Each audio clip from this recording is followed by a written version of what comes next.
Hello my fellow vapors, welcome to another video. Today something a little bit different. The much anticipated Inoken iTaste version 3.0. Now I shot the main portion of this video last night for the Vape Team show. I'm going to tag it along, just kind of give you a close look at what comes with a kit, show you some of the improvements that they've made, and we're going to put some stuff on and vape, and obviously I'm going to give you my thoughts. One of the things that I'm really excited about on this battery is the Ego threading, which I'm going to show you. You can pretty much put anything that you want on a small factor battery that now features variable wattage. So let's get right to it. Alright, so here is the Inoken kit, and this is the single battery itself. Same packaging as it came before. I'm assuming it's going to come on these four colors that are listed on the side of the box. White, black, chameleon, and pearl chrome, which is the color that you see here. The battery itself comes with just the battery and the charger. The kit comes with a USB wall charger, obviously the USB cord that Inoken is famous for.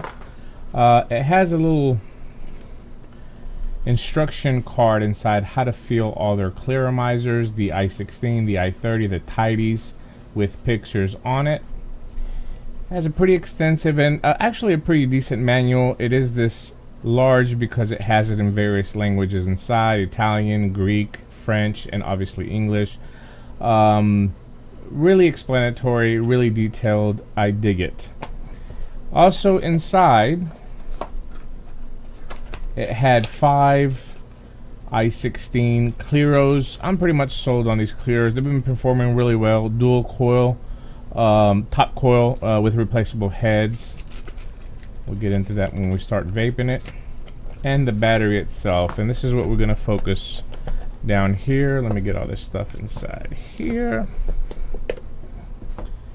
Alright, so for just example, I have here the old Inoken iTaste battery. Just by a quick glance, you won't be able to tell much of a difference. Let's look here at the connection. Obviously 510. This is the old battery. It just had a cone here. You were able to put your 510 stuff on there. The new one has Ego cone threading on the outside. That is pretty awesome. You can fit all your Kanger T3s, EVODs. You can put a beauty ring on for the Pro tank, and so forth and so forth. Great improvement. Size wise, it does appear that it is slightly larger.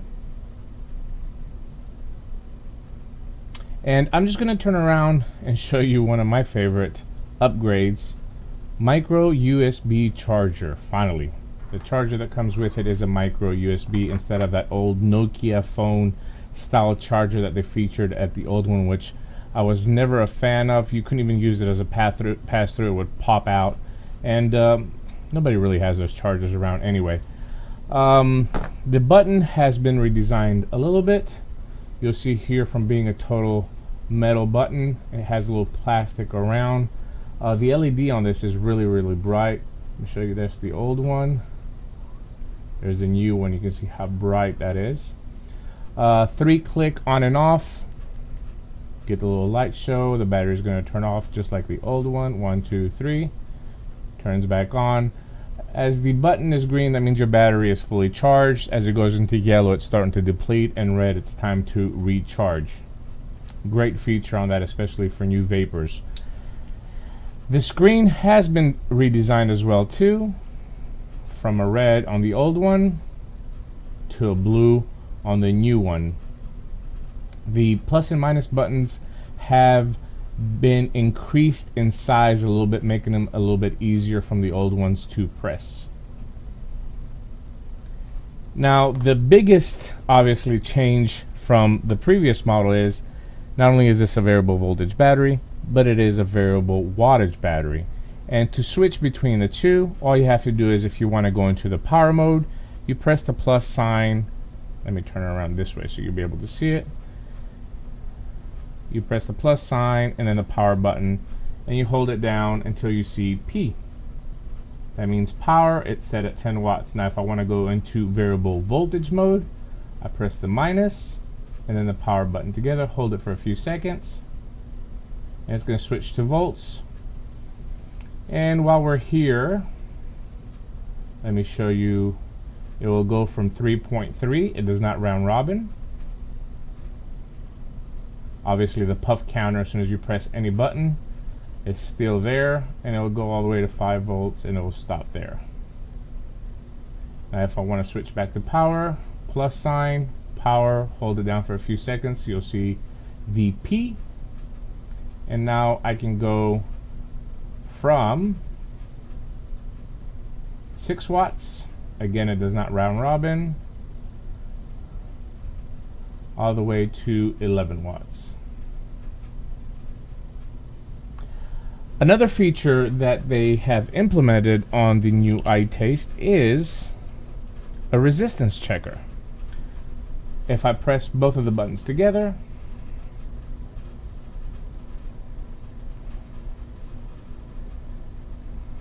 let's see if I can get that to show good on camera. You'll see I have a 2.2 ohm atomizer, and it's going to give me a suggested voltage on what to run it as well.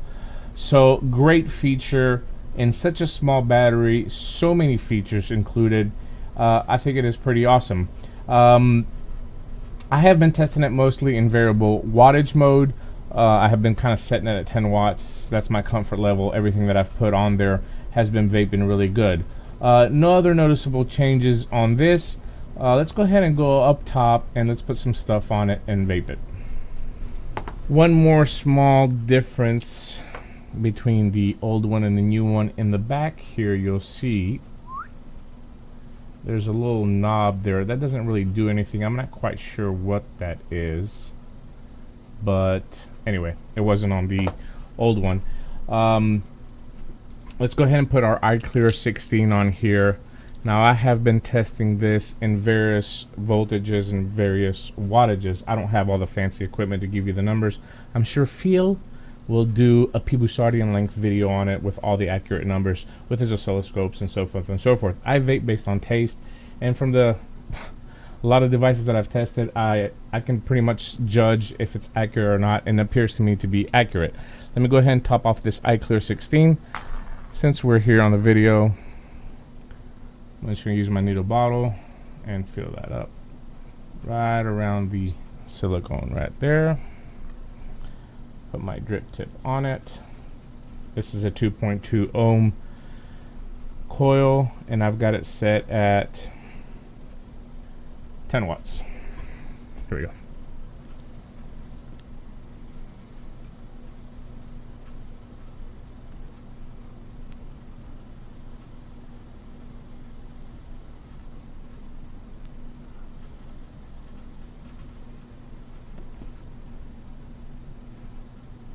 Massive amounts of vapor, pretty good flavor, great throat hit, absolutely no issues with the iClear 16 except if you vape like me, and I like to take 3 or 4 puffs back to back.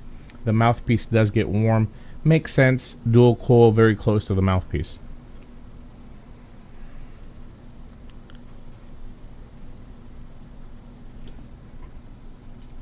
Alright, let's move along. EVODs. Now with the Ego threading on this, you'll be able to use them as well. I just think it looks great on it too. There it is, very small, very stealthy. You can turn it off 3 clicks, put it in your pocket.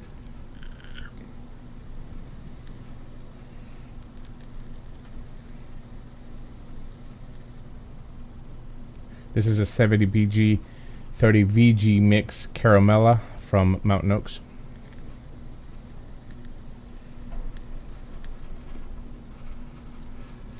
Again, performing really well. It's funny to see the difference between a cool vape on the EVOD or the Kanger and the warm vape from the i16 when you're vaping them like that.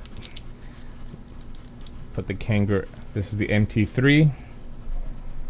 Again, no issues, everything's been firing on it.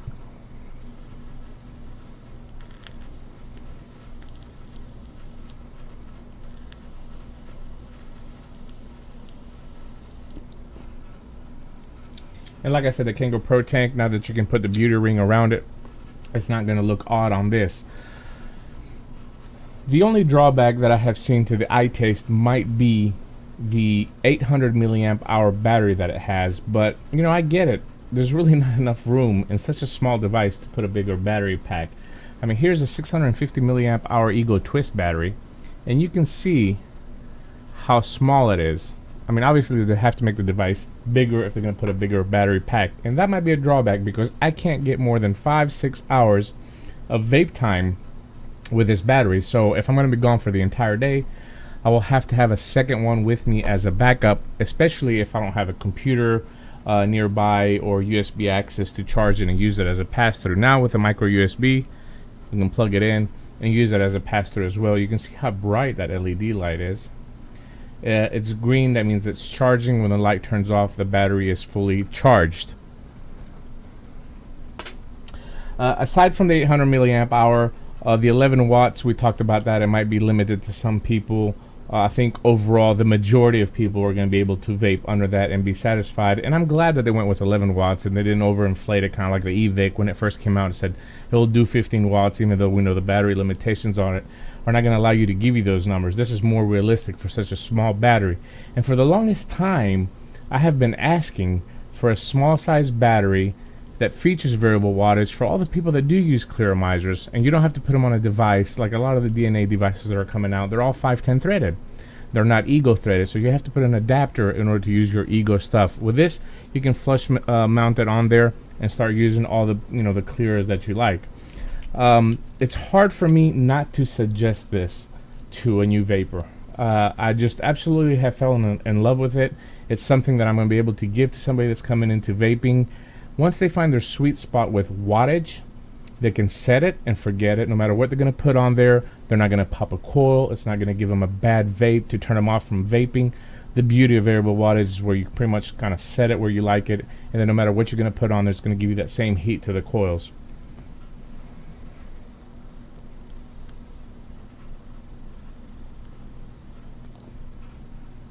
Obviously, these will be available. Anybody that carries Inokin products now, or whoever sells the iTaste kits now, they should be coming out in stores here pretty soon. I'm not quite sure on the price yet. If I do find out what the price is going to be, I'll update the description below, and I'll probably make an annotation on the video as well. The Inokin iTaste VV and now VW.